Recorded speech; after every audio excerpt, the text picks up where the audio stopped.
Hello friends, అందరికీ నమస్తే. Welcome back to my channel. Telangana ముఖ్యమంత్రి రేవంత్ రెడ్డి గారు ఈ మధ్య జరుగుతున్న లోక్సభ ఎన్నికల ప్రచార సభల్లో పదే పదే ఒక విషయాన్ని చెప్తున్నారు. అదేమిటంటే కాంగ్రెస్ ఎమ్మెల్యేలను టచ్ చేసి చూడాలి, మీరు భస్మం అవుతారని టీఆర్ఎస్ పార్టీని హెచ్చరిస్తూ ఇక్కడ ఉన్నది రేవంత్ రెడ్డి, జైపాల్ రెడ్డో, జానారెడ్డో కాదంటూ మాట్లాడుతున్నారు. ఇది మొదటిసారి కాదు, దాదాపు నాకు గుర్తుండి ఇది రెండోసారో మూడోసారో జానారెడ్డి గారి ప్రస్తావన తీసుకురావటం, అంతకుముందున్న కాంగ్రెస్ లీడర్ల ప్రస్తావన తీసుకురావటం, ముఖ్యంగా నల్గొండ జిల్లాకు సంబంధించిన రెడ్డి నాయకుల పేర్లు ఆయనని నేరుగా తీసుకోవటం అనేది చూస్తున్నాం. ఎందుకు పదే పదే జానారెడ్డి గారి పేరు, జైపాల్ రెడ్డి గారి పేరు రేవంత్ రెడ్డి గారు ఉపన్యాసాల్లో తీసుకొస్తున్నారనేది నిజంగా కూడా అంతు చిక్కకుండా ఉంది. ఎందుకంటే నేను జానారెడ్డిని కాదు, జైపాల్ రెడ్డిని కాదంటే వాళ్ళు గతంలో కేసీఆర్ని హ్యాండిల్ చేయడంలో విఫలమయ్యారనే విషయాన్ని నేరుగా రేవంత్ రెడ్డి గారు చెప్పదలుచుకున్నారా?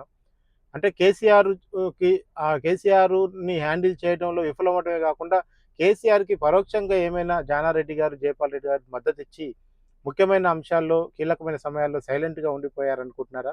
ఏ ఉద్దేశంతో రేవంత్ రెడ్డి గారు పదే పదే ఈ కామెంట్ చేస్తున్నారనేది కూడా నిజానికి కూడా కొంచెం విశ్లేషణ చేయాల్సిన అవసరం కనిపిస్తోంది.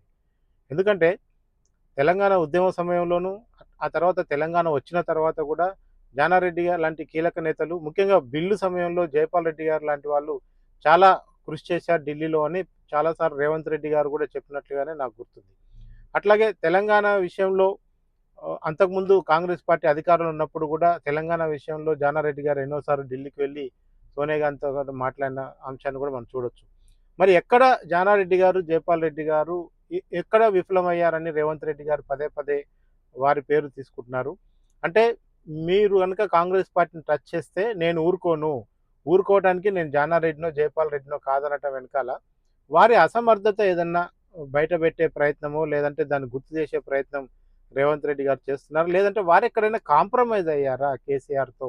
ఏ విషయంలో అయినా ప్రత్యేక తెలంగాణ విషయంలో గానీ, ఇతరత్ర తెలంగాణకు సంబంధించిన రాజకీయ అంశాల్లో గానీ, తెలంగాణకు రావాల్సిన నిధుల విషయంలో గానీ, ఇతర అంశాలు ఎక్కడన్నా జానారెడ్డి గారు, జైపాల్ రెడ్డి గారు ఎప్పుడైనా కాంగ్రెస్ పార్టీ కంటే గూడా కేసీఆర్ ప్రయోజనాలే ముఖ్యమని భావించి ఎప్పుడైనా తటస్థంగా ఉన్నారా? లేదంటే ప్లేట్ ఫిరాయించారా అనేది కూడా తేలాల్సింది. ఎందుకంటే ఇది చిన్న కామెంట్ కాదు. దీనిపైన టీఆర్ఎస్ కూడా వెంటనే వాయిస్ ఎత్తుకుంది.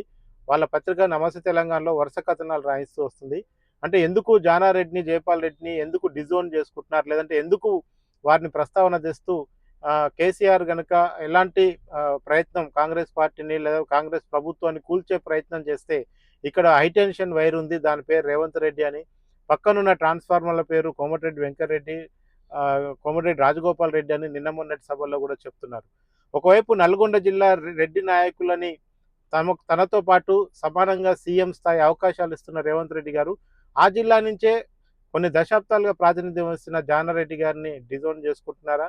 లేదంటే మొత్తం పార్లమెంట్ చరిత్రలోనే ఉత్తమ పార్లమెంటరీగా నిలిచిన జైపాల్ రెడ్డి గారిని ఒక గౌరవ గౌరవానికి ఏమైనా భంగం కలిగించే రీతిలో మాట్లాడుతున్నారంటే నిజంగా కూడా ఈ 2 అంశాలను గనుక కాంగ్రెస్ పార్టీ సీరియస్‌గా తీసుకున్నా, కాంగ్రెస్‌లో ఉన్న సీనియర్ నాయకులు సీరియస్‌గా తీసుకున్నా గానీ ఈ పెద్ద అంశాలే అవుతాయని అనిపిస్తుంది. ఎందుకంటే రేవంత్ రెడ్డి గారు మాట్లాడుతుంది అంత చిన్న విషయం ఏమి కాదు. ఆయన ఆహ్, హ్మ్, కేసీఆర్‌తో తలపడే విషయంలో ఆయన మాటల స్థాయి ఇప్పటికే చాలామంది విమర్శలు చేస్తున్నారు. ఆయన ముఖ్యమంత్రిలాగా మాట్లాడట్లేదు.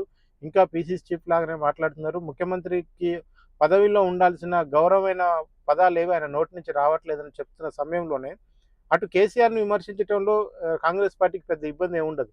కానీ సొంత పార్టీ నాయకుల్ని కూడా ప్రతిసారి నేను అలా కాదు, ఇలా కాదు, నేను ఆయనలా కాదు, ఈయనలా కాదు అని మాట్లాడటం వెనకాల కూడా నిజంగా ఇప్పుడంతా లోక్సభ ఎన్నికల్లో దీంట్లో హడావుల్లో కొట్టుకుపోతున్నారేమో గానీ, ఇది నిజంగా కాంగ్రెస్ పార్టీ చర్చ పెట్టదలుచుకుంటే ఇది చాలా పెద్ద అంశమే అయితదనేది నాకనిపిస్తుంది. ఎందుకంటే ఇప్పుడు కాంగ్రెస్‌లో ఉన్న చాలామంది సీనియర్‌లు కాదని రేవంత్ రెడ్డి గారికి పీసీసీ ప్రెసిడెంట్ ఇచ్చారు, ముఖ్యమంత్రి పదవి ఇచ్చారు. వారందరూ కూడా ముఖ్యంగా నల్గొండ జిల్లా రెడ్ల నుంచి ఎలాంటి ఒత్తిడి ఉంటుందో కూడా ఆయనకు కూడా తెలుసు.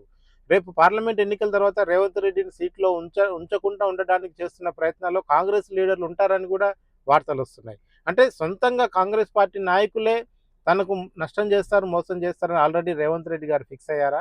లేదా ఇప్పటి నుంచే జాగ్రత్తగా కోడి గనుక తన పిల్లల్ని దగ్గరేసుకొని రక్షించుకున్నట్లుగా రేవంత్ రెడ్డి గారు తన ఎమ్మెల్యేలను కాపాడుకోవటానికి ఈ పరుష పదజాలం మాట్లాడుతూనే సేమ్ టైంలో అపోజిషన్ పార్టీలనే కాదు, సొంత పార్టీల లీడర్లను కూడా ఎంతో కొంత తక్కువ చేసి మాట్లాడుతున్నారా?